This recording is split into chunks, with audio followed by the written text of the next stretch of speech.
Welcome to day 19 of the course in Mastery. Today, Tom Wood is going to talk about finding balance and creating your ideal life. Then, Dr. Barbara DeAngelis is going to talk about real moments. Here's Tom. When I was 27 years old, I had accomplished what I thought was a dream life. I was working for a prestigious company. I was a management consultant to Fortune 500 companies in technology. I traveled the world as an expert and gave presentations on the technology industry. I made a large six-figure income. I was quoted in New York Times, the Wall Street Journal, and over 200 publications around the world. But I was missing one thing: balance. I didn't have time for a relationship. My family barely got to see me. My health suffered, and my company owned me because I let them. In fact, one day, I was just 3 days away from taking a vacation to Europe, and boom, I had to get on a plane and go to Tokyo to close a deal. It wasn't a really great life, although from the outside, it looked like the dream life. Finally, the frustration got to me. I decided I had to take a break. I went to Florida, to the Florida Keys, at the Dolphin Research Center to study and swim and work with dolphins. It was going to be an exciting break from the ordinary. The dolphins are amazing animals. They communicate in ways we don't even understand yet. At the Dolphin Research Center, they studied how dolphins communicate and how they behave. One of the things they did was teach dolphins new behaviors. In fact, they could teach a dolphin to jump in the air and do flips like you've probably seen at SeaWorld or in the movies. At the Dolphin Research Center, this is where they trained Flipper from the show in the 1950s.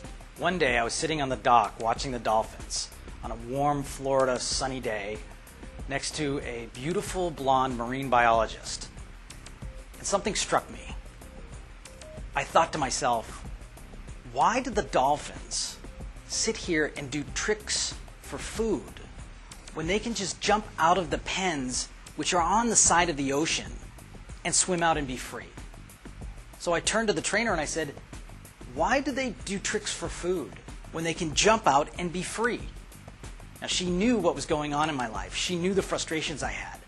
And she looked at me very plainly and said, Tom, why don't you? Why don't you jump? Wow. That night, I sat on the beach and watched the sunset over the Gulf of Mexico. And I pondered this question that started to invade my soul. Are you really free? Are you? I thought to myself, what am I doing? Where's the balance in my life? Where's the joy? Am I just so focused, so one-sided that I can't be a full, whole person?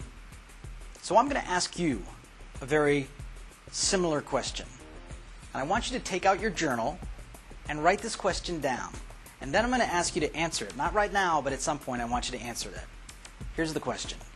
What is the perfect life for you? Not for your husband or your wife, not for your parents, not for your friends. What is the perfect life for you? In answering that question, I want you to answer some other questions too. What kind of work would you do? How much time would you take off? What would your relationships be like? Who would your relationships be with? What kind of shape would you be in? How much time would you spend staying fit? How much time would you spend on you? How much would you spend giving back? Right from beginning to end, from the beginning of the day to the end of the day, what it would feel like, what it would look like, what things would sound like, the energy that you have in that day. Do that right now. One of the leading experts on relationships, a well-respected leader in the area of personal growth, and the author of 13 best-selling books, Dr. Barbara DeAngelis has reached millions of people with her positive messages about love, happiness, and the search for meaning in life. In this clip, she discusses what truly makes you happy and how not to get thrown off balance. She explains that happiness is a skill, not an acquisition. I think you'll appreciate what she has to say. The final thing about not taking the long way home is remembering what truly is going to make you happy and not getting thrown off balance. And that brings me to the phrase I've used several times, real moments. A lot of us in this country spend our time thinking that the more we have and the more we get and the more we do, we're going to be happy. You know, I'll be happy when I lose weight. I'll be happy when I find a husband.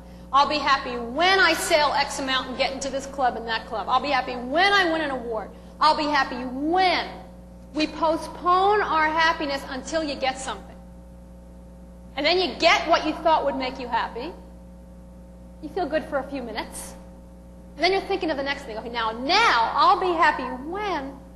And at some point in your life, and I'm going to tell you a secret right now, a secret told to me by the richest people in the world, a secret true for me. At some point in your life, you have a lot of the stuff you thought would make you happy. You've done the things you thought would make you happy. And you realize that they have had no effect on you. Maybe they fulfilled you, but they haven't made you happy. They're not what it's about. And you panic, and that's called a midlife crisis. A midlife crisis used to be, this was when men were the only ones working, a man would work for 25 years thinking, if I have a house and I have a car and I send my kids to college, then I'll be a happy person. That's what I'm supposed to do. And he'd do it. He'd wake up at 45. He'd look at himself in the mirror and say, I'm miserable. He'd go out and get a blonde in a sports car. That's really a spiritual crisis. It's saying, if all these things aren't making me happy, what have I been doing? And I want to tell you something that I learned in the last 2 years, and that is happiness is a skill, not an acquisition. If you can't be happy right now with who you are and what you have, you're not going to be happy when you get the stuff you think is going to do it for you. It's not going to do it. It's not going to do it.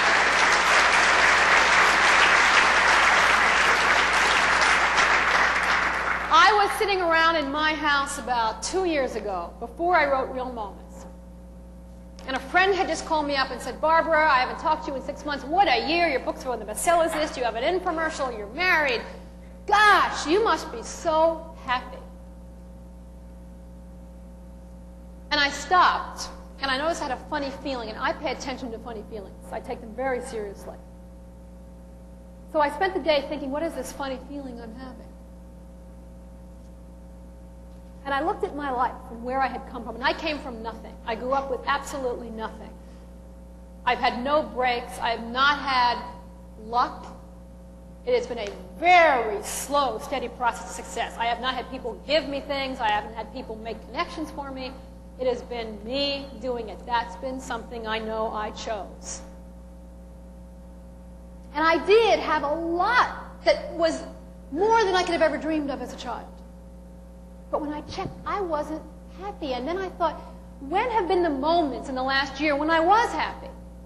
And you can think about this right now. And in your mind, ask yourself, what were a few moments when I just felt really happy, really peaceful, really great with myself in life? I guarantee you they were not moments when you made sales, when you made money. Maybe they were simple things like one of your little kids ran up to you and gave you a hug and said, Daddy, I love you. Maybe it was a moment when you and your partner were taking a walk and all of a sudden you smelled the flowers in the grass and you looked around and you said, it's beautiful here. I'm alive. I call those real moments. The moments that truly give life meaning. The moments when you die and you are on your deathbed, you will look back and cherish. Nobody on their deathbed, nobody, I imagine, who has any sense of consciousness lies there and thinks, damn, I should have gone to work more. God, I never got rid of that cellulite. Jeez. Why didn't I get a new car in '94? God.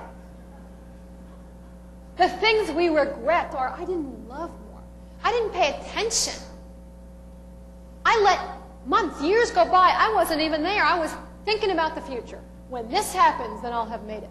And I realized I was suffering from what I call real moment deprivation. I was so busy achieving and succeeding and making a difference. I was not paying attention to the moments that really give my life meaning. I wasn't having enough of them. Now, I'm not talking about taking time away. I'm talking about paying attention to what you're doing when you're doing it. I realized this when I was walking my dog one day. I was walking my dog, and 10 minutes into the walk, I realized I was not on the walk. I was walking him, but I was thinking about the dry cleaners, the phone call I had just had, the project I was doing. You know, Martians could have been walking by. I wouldn't even have noticed them. I wasn't present on that walk. How much of the time do you spend doing things automatically? Driving, talking on the phone, even listening to people, but you're thinking about the next thing and the next thing. You're not there. You're not present. You can't have a moment. See, if right now you're thinking, okay, let's see, when's the break, when's lunch, what am I going to do this afternoon? You're not here. You're not getting it. You're missing what I'm saying. You can't have a moment here with me. If I'm sitting here thinking, okay, I'm going to be done, I'm going to have a meeting, I'm going to take the car back, you'd feel it, wouldn't you? You'd feel it. You might not know it. You might say she was interesting. You'd feel part of me was gone. But I'm completely here. This is the only place to be. This is the only moment there is. Right now is always the only moment we have. And then right now, you can only be happy from moment to moment, but you have to be present. And we miss so much of it. We don't have enough real moments with our spouses, with our children, with the people we work with ourselves, with nature. Just paying attention to what's there. Let me read you something that I started out my book with, because I just think this is so important. It's an anonymous quote that I read somewhere. First, I was dying to finish high school and start college. Remember that? Then I was dying to finish college and start working. And then I was dying to marry and have kids. And then I was dying for the kids to grow older so we could travel. And then I was dying to retire. And now I'm dying. And suddenly I realize I forgot to live. And isn't this how we live so much of our time? Can't wait till summer vacation. Can't wait till this. Can't wait till I make this. Can't wait till the big convention. And how many of you are already thinking about going home? See, that's what we do in life. We race through because we have forgotten how to be here. And so we miss those moments of connection. If you're talking to somebody and you're trying to share your product, your interest with them, you have to be there. You have to be there. That's the only 5 minutes in your life. And not only will you hopefully make a sale, you will have a real moment. You will feel the soul of that person. There will be a moment when the humanness in the two of you connect and you feel that joy. We are both here. We are on this planet. We are alive. Those moments are magnificent. If you are not having enough of them, you are probably feeling restless as I speak right now. You can't wait to get out of here. I'm making you uncomfortable. You need more real moments.